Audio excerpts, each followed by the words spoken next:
Good morning, everybody. Good morning. Today, we'll consider five impressive judicial nominees.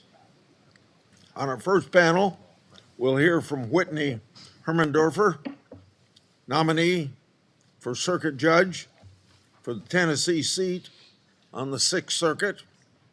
On our second panel, we'll hear from four district court nominees: Joshua Devine to the Eastern and Western District of Missouri, Zachary Bluestone, Maria Lanahan, and Christian Stevens to be Eastern District of Missouri. I'm grateful to my colleagues, Senator Hawley and Schmidt, for agreeing to co-chair this hearing when I leave in a few minutes. The exercise of our constitutional advice and consent role for judicial nominations is one of the most important functions of our committee, for the obvious reason that Article 3 judges serve for life, and the judges we confirm will impact the lives of Americans for decades to come. I'm pleased that the President has sent five strong choices to the Senate for our first hearing. Although the controversial moments in our committee often draw the most attention, it's important to remember that we have a long tradition of cooperation across the aisle, even in the face of heated political differences. Over the last 4 years, the Biden administration put forward many controversial judicial nominees. Most would not have been the choice of any Republican on the committee, but elections, as we all know, have consequences. Despite our disagreements with their judicial philosophy, a substantial majority of the judicial nominees during the last administration received bipartisan support. And as my colleague on my left here, then he was chairman of the committee, Senator Durbin, quote, "We are proud of the fact that these nominees have bipartisan support. More than 80% of them received bipartisan support," end of Durbin quote. I'm proud of that as well, and I hope that we can have the same bipartisan support for highly qualified nominees before us. I worry that partisanship will hamper these efforts. Recently, the ranking member has raised the prospect of a blanket hold on U.S. attorney nominees. I hope that we can work together to avoid this. Confirming U.S. attorneys by roll call will consume more than 230 hours of Senate floor time and will keep us from working on other important matters for the American people.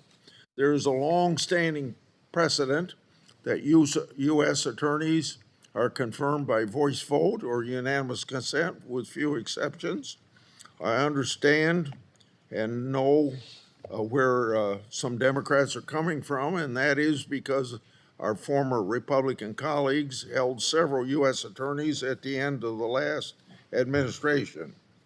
But make no mistake that this isn't what you can legitimately call a precedent for blanket obstruction at the beginning of an administration before even a single one of these 93 U.S. attorneys have been filled. Holds should be used selectively, and this senator has used holds as well.